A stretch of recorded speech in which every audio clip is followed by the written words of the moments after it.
이 시간 말씀을 받겠습니다. 이 복된 시간에 주시는 하나님의 말씀은 우리 계속해서 창세기 29장 31절부터 우리 30장 8절까지의 말씀입니다. 창세기 29장 31절에서 30장 8절까지의 말씀, 누가 승자인가 라는 제목으로 오늘 말씀을 받겠습니다.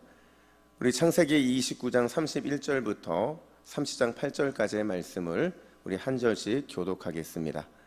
여호와께서 레아가 사랑받지 못함을 보시고 그의 태를 여셨으나 라헬은 자녀가 없었더라. 레아가 임신하여 아들을 낳고 그 이름을 르우벤이라 하여 이르되 여호와께서 나의 괴로움을 돌보셨으니 이제는 내 남편이 나를 사랑하리로다 하였더라. 그가 다시 임신하여 아들을 낳고 이르되 여호와께서 내가 사랑받지 못함을 들으셨으므로 내게 이 아들도 주셨도다 하고 그의 이름을 시므온이라 하였으며 그가 또 임신하여 아들을 낳고 이르되 내가 그에게 새 아들을 낳았으니 내 남편이 지금부터 나와 연합하리로다 하고 그의 이름을 레위라 하였으며 그가 또 임신하여 아들을 낳고 이르되 내가 이제는 여호와를 찬송하리로다 하고 이로 말미암아 그가 그의 이름을 유다라 하였고 그의 출산이 멈추었더라. 라헬이 자기가 야곱에게서 아들을 낳지 못함을 보고 그의 언니를 시기하여 야곱에게 이르되 내게 자식을 낳게 하라. 그렇지 아니하면 내가 죽겠노라. 야곱이 라헬에게 성을 내어 이르되 그대를 임신하지 못하게 하시는 이는 하나님이시니 내가 하나님을 대신하겠느냐. 라헬이 이르되 내 여종 비라에게로 들어가라. 그가 아들을 낳아 내 무릎에 두리니 그러면 나도 그로 말미암아 자식을 얻겠노라 하고 그의 시녀 비라를 남편에게 아내로 주매 야곱이 그에게로 들어갔더니 비라가 임신하여 야곱에게 아들을 낳은지라. 라헬이 이르되 하나님이 내 억울함을 푸시려고 내 호소를 들으사 내게 아들을 주셨다 하고 이로 말미암아 그의 이름을 단이라 하였으며 라헬의 시녀 비라가 다시 임신하여 둘째 아들을 야곱에게 낳음에 함께 읽습니다. 라헬이 이르되 내가 언니와 크게 경쟁하여 이겼다 하고 그의 이름을 납달리라 하였더라. 아멘. 할렐루야. 우리 옆에 분들에게 이렇게 인사하겠습니다. 은혜의 통로가 됩시다. 은혜의 통로가 됩시다. 한 번 더 인사할 때에 사랑의 유통자가 됩시다. 아멘. 여러분, 결핍이라는 단어를 아마 잘 아실 겁니다. 있어야 할 것이 빠지거나 혹은 모자라는 현상을 가리켜서 결핍이라는 단어를 쓰는데요. 사실 이 결핍이라는 단어는 우리 인생을 정말 잘 설명해 주는 단어라 말할 수가 있어요. 최근에 한 카페에서 제가 이제 설교를 준비하고 있을 때 그냥 갑자기 뻥 터지는 사건이 발생했어요. 막 웃었던 거죠. 제 앞 테이블에 한 5살 혹은 6살 되어 보이는 유치원생 여자아이가 하나가 있었고요. 그리고 엄마랑 얘기하고 있는데 나중에 엄마 친구로 보이는 분 한 분이 오셨어요. 그래서 이렇게 3명이 얘기를 하는데 여러분, 어른들끼리 얘기하면 아이들이 재미있을까요? 없을까요? 그냥 없는 게 아니고요. 너무 재미가 없으니까 얘가 막 엄마는 힘들게 하는 거예요. 근데 그걸 보고 있다가 이 엄마 친구 한 명이 자기 가방에서 애를 달랠 겸 해서 이 많은 사과 하나를 딱 주는 거예요. 근데 신기하게도 이 아이가 그걸 주자마자 냉큼 받는 거예요. 보통 이렇게 냉큼 받으면 엄마들이 뭐라고 얘기해요?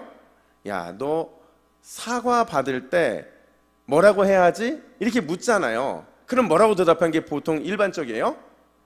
예, 감사합니다 이래야 되잖아요. 근데 이 아이가 엄마의 야단을 맞고서 사과를 다시 엄마에게 주면서 뭐라고 했냐면 이렇게 말하는 거예요. 껍질 까주세요. 웃지 못하시는 분들은 아직 저의 웃음 코드와 맞지 않는 거 충청도 분이 계시면 집에 가서 웃을 줄로 믿습니다. 여러분, 다 놀랐어요. 웃었어요. 너무 웃긴 거예요. 왜냐하면 감사합니다라고 해야 되는데 껍질 까주세요 라는 말을 하는 게 야, 요즘에 아이들이 이렇구나 라는 생각이 들더라고요. 여러분, 우리의 삶에는 참 결핍이 많습니다. 이 아이 같은 경우는 아마 감사의 결핍이 없었기 때문에 그런 것 같아요. 근데 우리가 삶을 보면 진짜 결핍투성이거든요. 우리가 인터넷에 결핍이라는 단어만 검색을 해봐도 정말 다양한 결핍들이 언급이 되는데, 어떤 것들이 있냐면 애정 결핍이라든지 집중력 결핍이라든지 건강 결핍이라든지 아니면 영적 결핍, 심지어 재정 결핍까지 정말 수많은 결핍들의 단어들이 검색이 돼요. 이게 뭘 의미하냐면 우리의 삶에 만족함이 없다는 겁니다. 늘 부족하고 아무리 채워도 만족함이 없다는 거죠. 실제로 그렇잖아요. 여러분, 우리가 열심히 사는 이유가 뭐예요? 여러분, 왜 열심히 사세요? 열심히 사는 이유는 딱 하나예요. 부족하지 않기 위해서, 결핍하지 않기 위해서, 조금 더 넉넉하고 조금 더 풍성해지기 위해서 우리는 정말 열심히 사는 겁니다. 근데 막상 열심히 살았는데, 부족함 없는 삶을 소망하면서 열심히 살았는데, 실제 우리의 삶의 현실은 결핍이고 부족이고 늘 허기진 것이 우리의 인생이더라는 거예요. 여러분, 과연 우리는 이 결핍이라는 인생의 문제를 어떻게 해결해야 되는 것일까? 저는 오늘 이 야곱의 가정에 발생한 인생 결핍의 문제를 통해서 어떻게 우리가 인생 결핍의 문제를 해결할 수 있는지를 한번 살펴보고 싶어요. 오늘 본문에 보면 야곱의 가정에는요, 두 가지 결핍의 문제가 있었다고 말을 합니다. 우리 31절 말씀을 한번 같이 한번 읽어볼까요? 31절입니다. 시작. 여호와께서 레아가 사랑받지 못함을 보시고 그의 태를 여섰으니 라헬은 자녀가 없었더라. 아멘. 여러분, 지금 야곱 가정에 있는 두 가지 결핍이 뭐예요? 하나는 사랑받지 못함이라는 결핍이었고, 또 하나는 뭐예요? 아이를 갖지 못하는 불임에 대한 결핍이었다라는 거죠. 먼저 여러분, 사랑받지 못함이라는 결핍은 누구의 결핍이었을까요? 누구예요? 레아의 결핍이었다는 거죠. 레아는 야곱의 첫째 아내예요. 근데 레아는 첫째 아내임에도 불구하고 지금까지 단 한 번도 남편 야곱의 사랑을 받은 적이 없어요. 근데 정확하게 말하면요, 여기서 사랑받지 못했다라는 표현은 더 정확하게 번역을 하면 미움을 받았다라는 거예요. 여러분, 사랑받지 못했다는 것과 미움을 받았다는 것은 같은 것과 다른 걸까요? 완전히 다른 겁니다. 그러니까 우리 성경 번역자들은 좀 레아를 좀 위로하고 싶었던 것 같아요. 근데 원문 그대로를 보면 그녀가 미움을 받았다는 거예요. 사실 여러분, 그도 그럴 것이요, 지금 야곱이 레아와 결혼한 게 정상적인 결혼이었습니까? 아니었어요. 야곱의 입장에서는 뭐 당한 거예요? 사기 당한 겁니다. 사기 당한 거예요. 사랑하는 여자 라헬을 아내로 얻기 위해 7년 동안 정말 죽어라 봉사했는데 그 결과가 죄송하지만 원하지 않았던 레아였던 거예요. 얼마나 미웠을까요? 얼마나 싫었을까 하는 거죠. 그런 야곱의 마음을 우리가 지난 본문이었던 29장 17절은 이렇게 표현을 합니다. 우리 같이 읽습니다. 시작. 레아는 시력이 약하고 라헬은 곱고 아리따우니. 여러분, 레아가 시력이 약했다는 거는요, 그냥 눈이 나빴다는 게 아니에요. 눈이 나쁜 게 아니라 매력이 없었다는 겁니다. 그러니까 레아에게서 매력을 느낄 수 없었다는 거죠. 반면에 라헬은 어떠냐? 야곱이 보니까 곱고 아름다웠다 이렇게 말을 합니다. 한마디로 매력이 넘쳤다는 거죠. 야곱의 눈에 볼 때는 레아는 매력이 없었고 라헬은 매력이 넘쳤다는 거예요. 근데 여러분, 당연히 내가 결혼을 하려면 내 눈에 매력이 있는 사람과 결혼하는 게 옳잖아요. 근데 매력이 없는 여인과 결혼을 했다는 게 아마 야곱에게는 충격이었고 아마 용납할 수 없는 상황이었던 것 같아요. 그러다 보니까 다 싫은 겁니다. 이 과정도 싫고 심지어 당사자였던 레아도 싫었던 거예요. 근데 정말 재미있는 건 뭔지 아세요, 여러분? 야곱이요, 단 한 번도 레아를 향해서 결혼한 순간부터 죽는 순간까지 그녀를 사랑한 적이 없었다는 거예요. 이거 굉장히 충격 아닙니까? 단 한 번도 사랑한 적이 없는 여인, 그 여인을 싫어했고 미워하기까지 했다는 거죠. 그러다 보니까 레아는요, 평생에 채워지지 않는 사랑받지 못함이라고 하는 이 결핍의 문제가 그녀 안에 있었던 거예요. 반면에 이 불임이라는 이 결핍은 누가 겪고 있는 결핍이에요? 예, 라헬이죠. 여러분 7년을 더 봉사하기로 하고 얻은 아내였어요. 그 7년을 더 봉사하기로 할 만큼 사랑을 받았던 여인이었고, 그리고 그 7년을 종처럼 살아가기로 결정하면서도 단 하나의 조건도 없이 오로지 라헬과 결혼하기 위해서 이런 결정을 내렸다고 한다면 아마 야곱의 사랑은 보통 사랑이 아니었을 겁니다. 그런 사랑을 받는 라헬도요, 아주 심각한 인생의 결핍 문제가 있었잖아요. 바로 이 불임이라는 결핍 문제를 경험하게 되는데, 당시 여자가 아이를, 특별히 아들을 낳지 못한다는 거는요, 개인적으로 이 자존심 상할 뿐만 아니라 굉장히 수치스러웠던 일이라고 해요.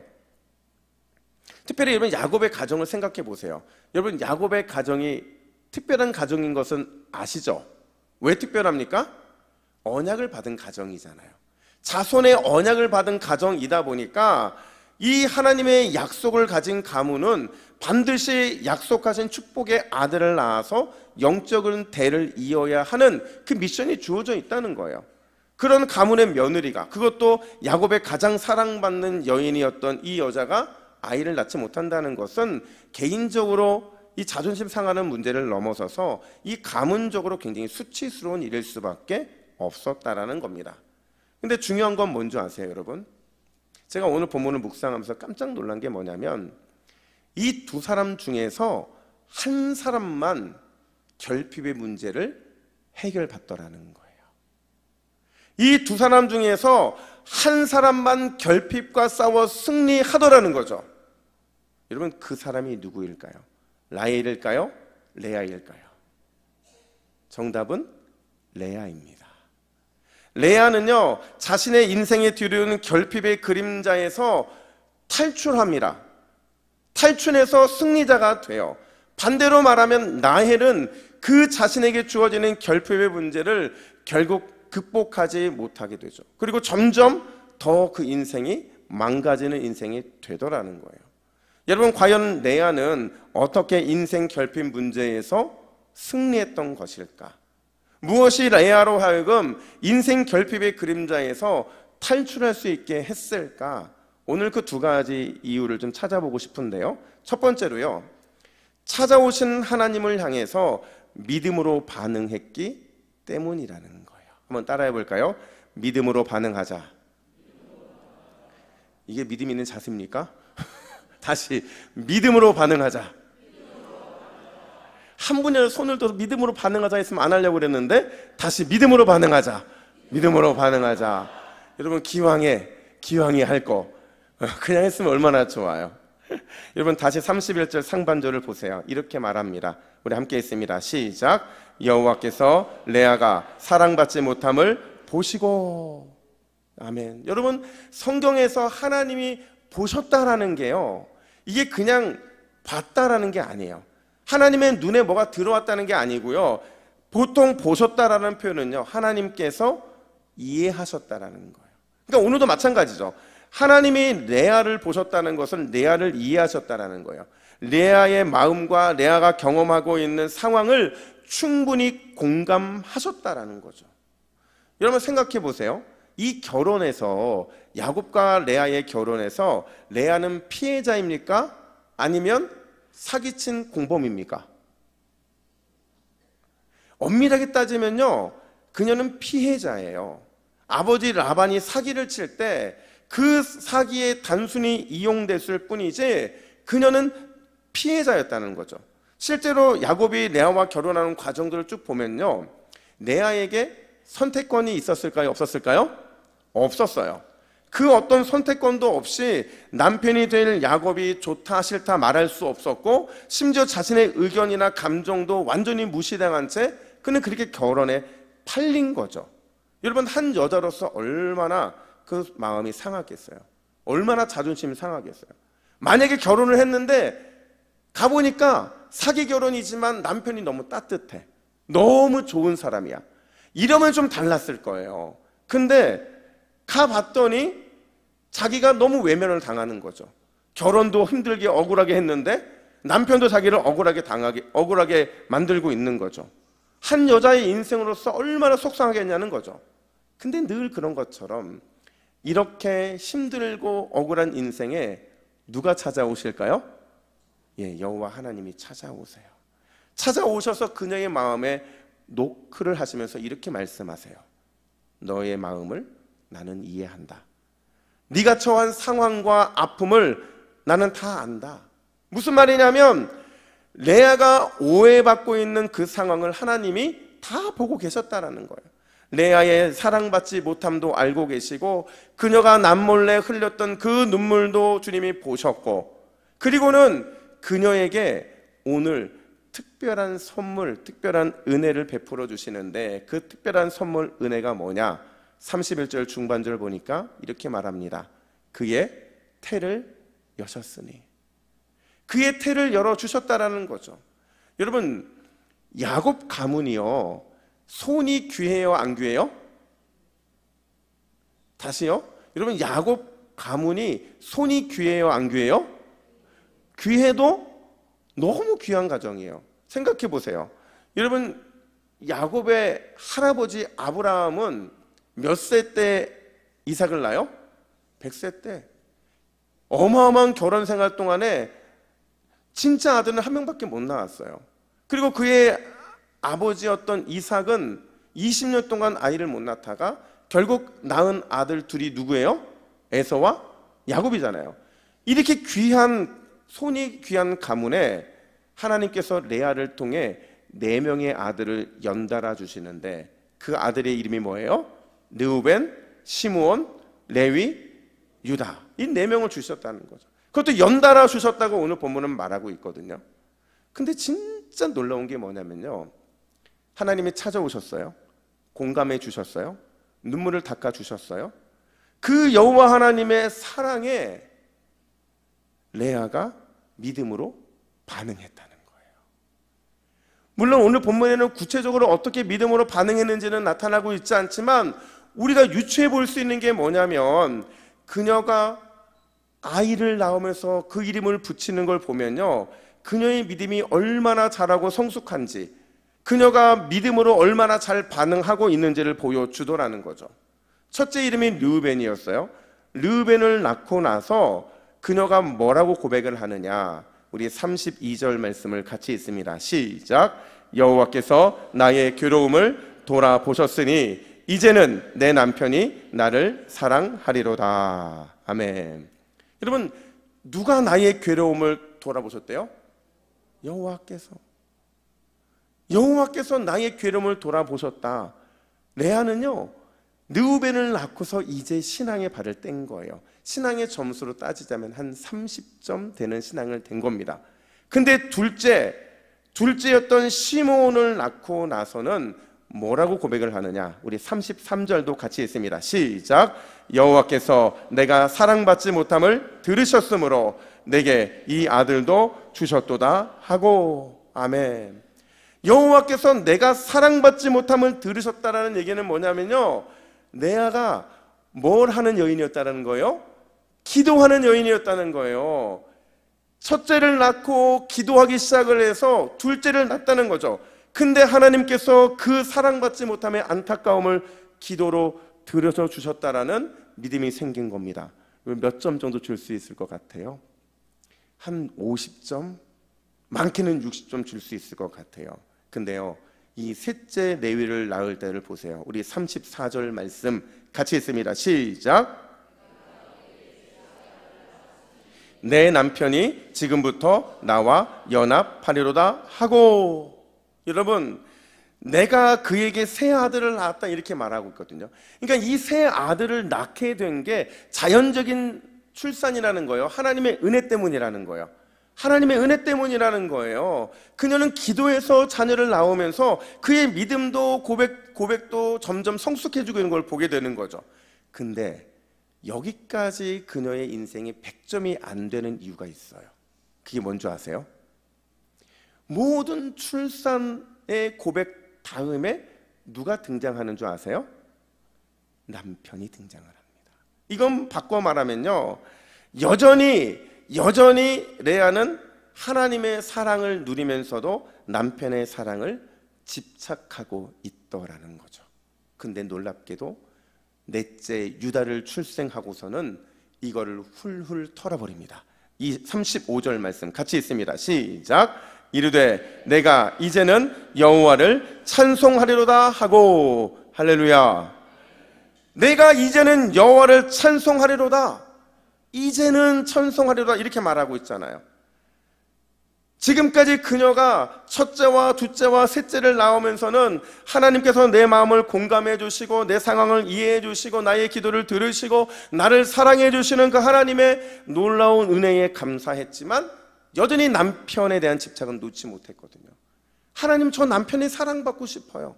그게 좀 있었으면 좋겠어요 라는 간절한 열망이 그 안에 있었지만 넷째를 탁 낳고 나서는 뭐라고 고백해요? 이제는 여호와 하나님으로 충분합니다. 여호와 하나님으로 충분합니다. 이게 무슨 말이겠어요? 남편의 사랑 이제는 괜찮다는 거예요. 이제 남편의 사랑에 집착하지 않겠다는 겁니다. 내 마음 알아주시고 넘치는 사랑 베풀어 주시는 하나님 한 분만 있으면 나는 그것으로 만족할 수 있습니다. 여러분, 이게 바로 레아가 하나님의 은혜에 반응하며 그의 믿음이 자란 증거인 줄로 믿습니다. 근데 놀라운 게 뭔지 아세요? 딱 그러자마자 그의 삶에 어떤 현상이 벌어지느냐? 35절 하반절 말씀 같이 있습니다. 시작. 그의 출산이 멈추었더라.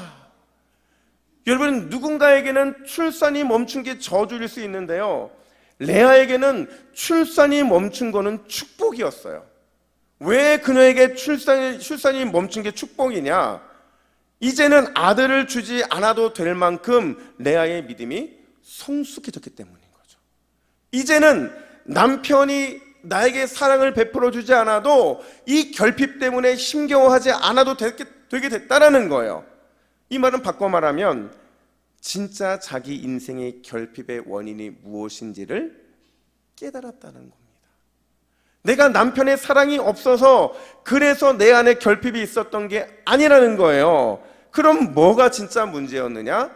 하나님의 사랑, 하나님의 높여주심, 하나님의 은혜, 그게 없었기 때문에 그녀 안에는 이 결핍의 문제가 발생할 수밖에 없었다는 거예요. 사랑하는 여러분, 우리 인생의 결핍은 하나님의 사랑과 하나님의 높여주심과 하나님의 은혜를 경험할 때 채워지게 되는 줄로 믿습니다. 이게 진짜라는 거죠. 이게 진짜라는 거예요.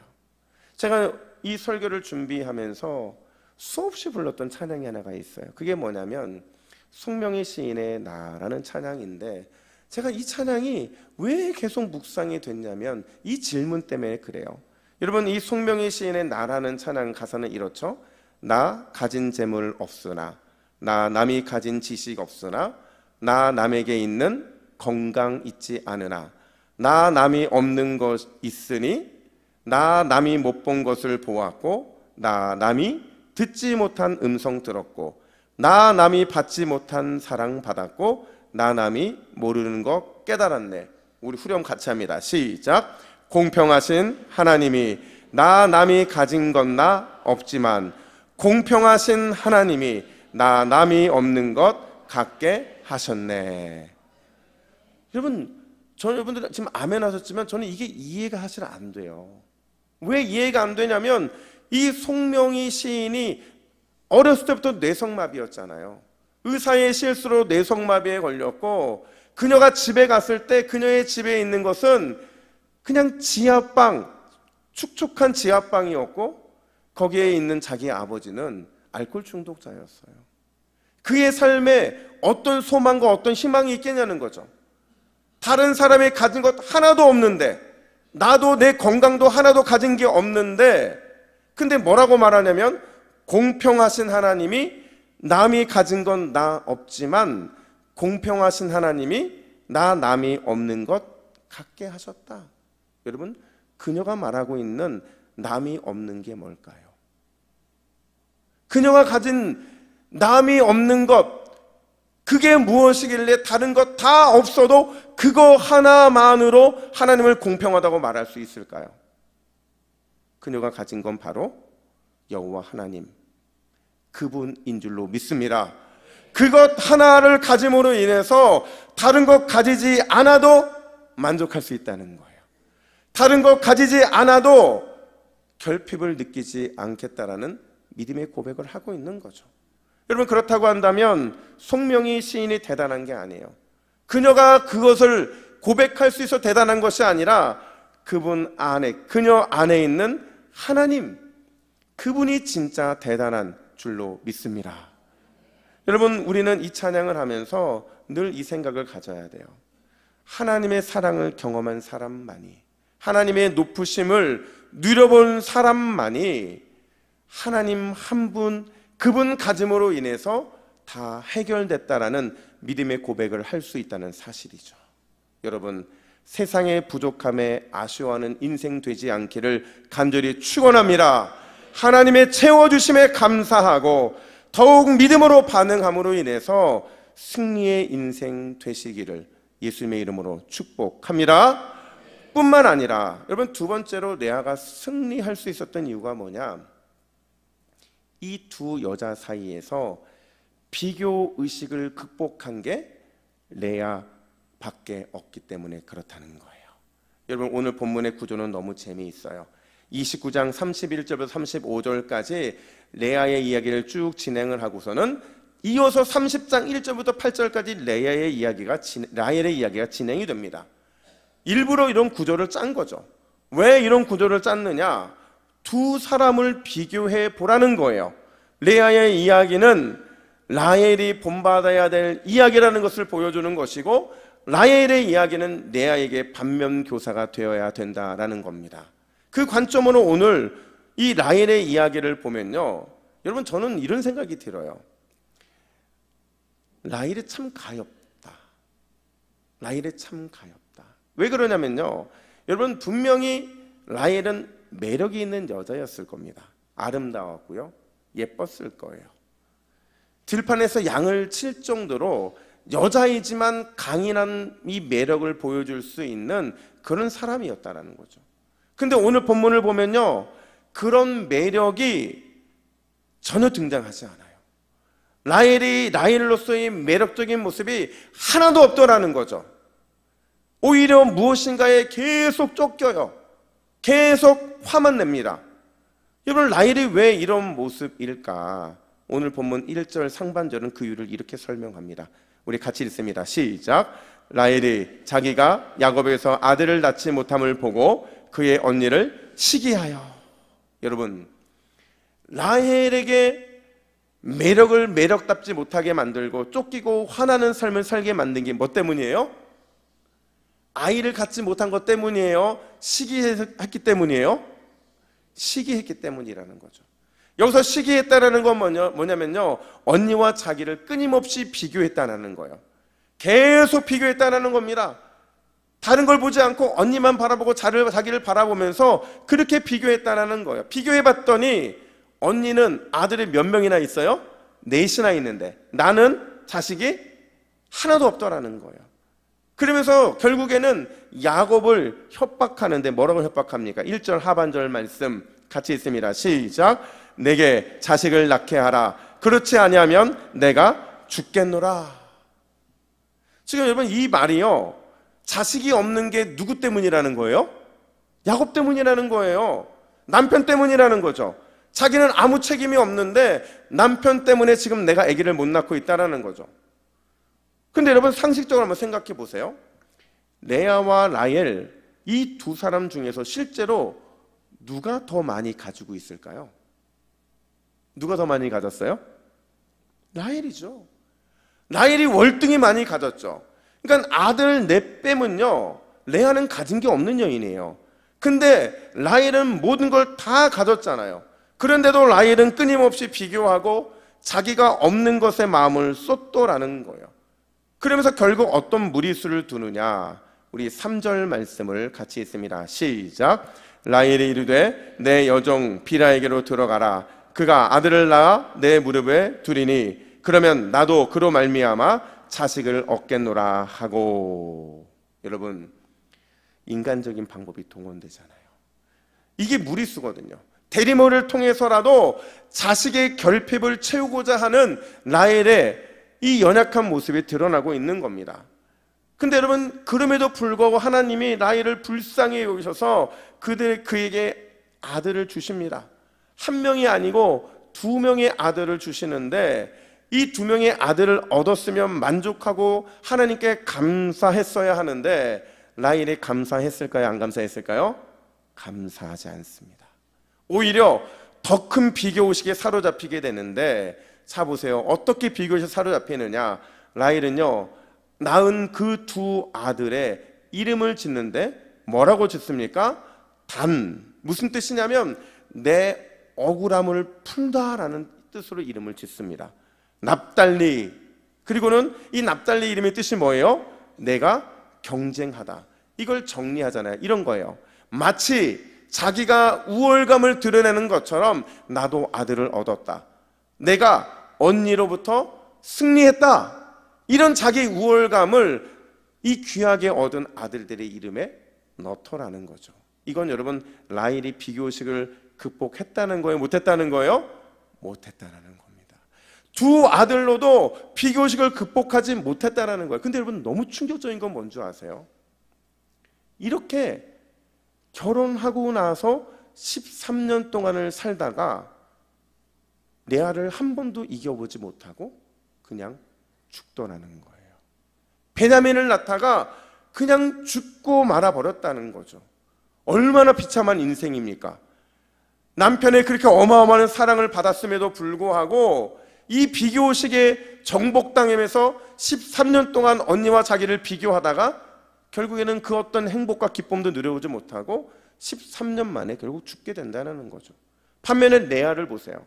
레아는요, 앞서 언급한 것처럼 이미 그의 믿음이 성숙의 단계로 올라가고 있었어요.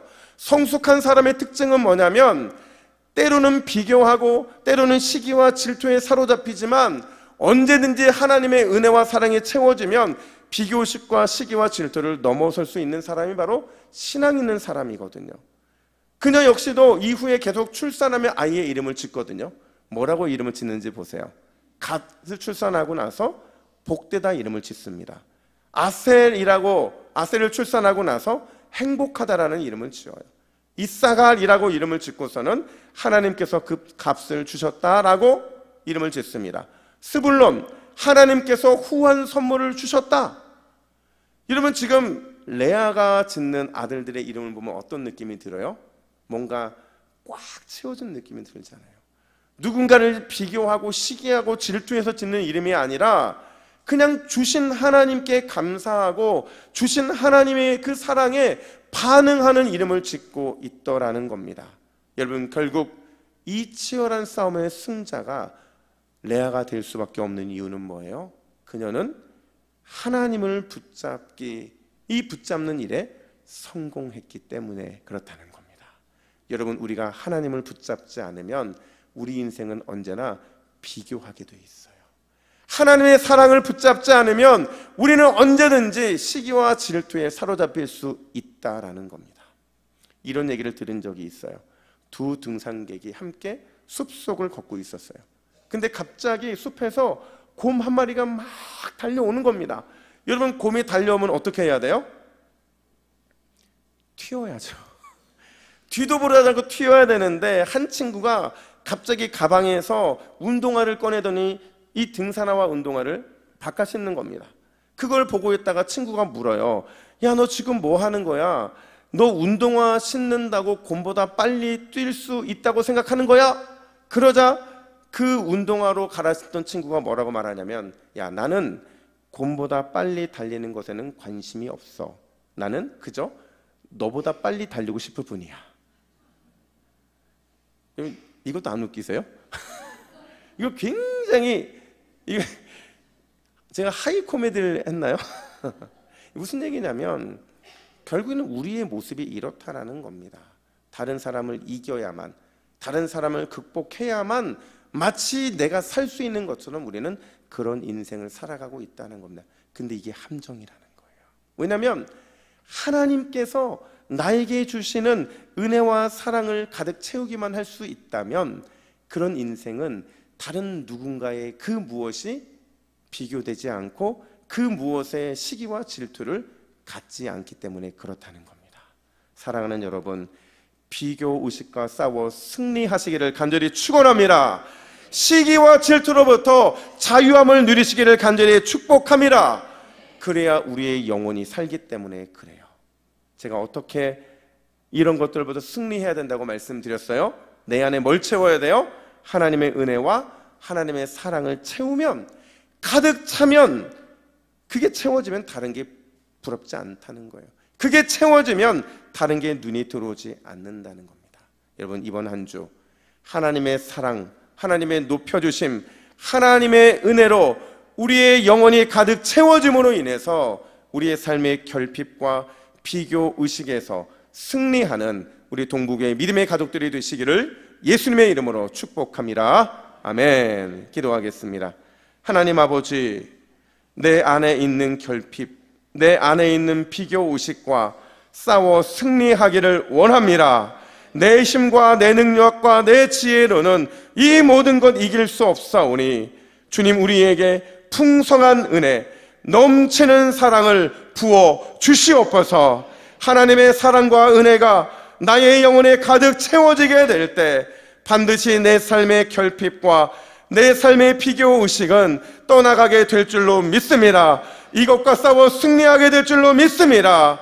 주여, 우리의 영혼을 다스려 주시고 우리의 삶에 오직 그리스도의 향기만이 가득하게 하여 주시옵소서.